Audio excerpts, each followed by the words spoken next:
टुसु पर्व विशेषकर द्रविड़ सभ्यता की परवर्ती आदिवासी समाज के बीच पूर्व धार्मिक संस्कार के अनुसार आगे बढ़ता जा रहा है। प्राचीन धारा के अनुसार इस झारखंड क्षेत्र के जनमानस पहला माघ से वर्ष का प्रारंभ मानते हैं और मकर संक्रांति में होता है वर्ष का अंत। सौर वर्ष के अनुसार पहला माघ से सूर्य धीरे धीरे पृथ्वी के समीप आने लगता है और अपनी कक्षापथ पर बढ़ते हुए जब पुनः पृथ्वी से सर्वाधिक दूरी पर पहुंच जाता है तभी होता है वर्ष का अंत। वर्ष का अंत झारखंडी संस्कृति के अनुसार पुष महीने के अंत में हो जाती है। पहला माघ से जो ही सूर्य पुनः पृथ्वी की ओर अग्रसर होने लगता है वही क्षण अखाइन यात्रा कहलाता है।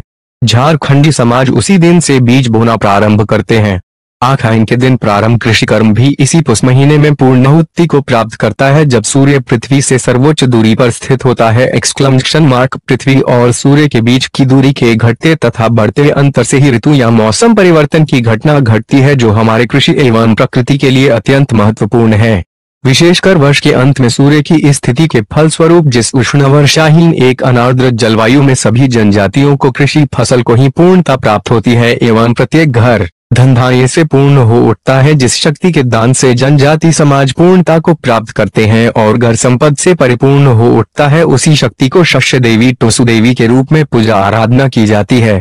सूर्य की शक्ति से हमें इस धरा में धन धान्य की प्राप्ति होती है। चूंकि इस सूर्य देव के सर्वोच्च शिखर या दूरी अर्थात ट्वी शिखर पर स्थिति के फलस्वरूप ही हमें संपन्नता प्राप्त होती है।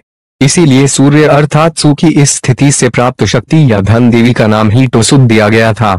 दूसरे शब्दों में शिखर में सूर्य की स्थिति के कारण ही इस शक्ति को टुसु नाम दिया गया था।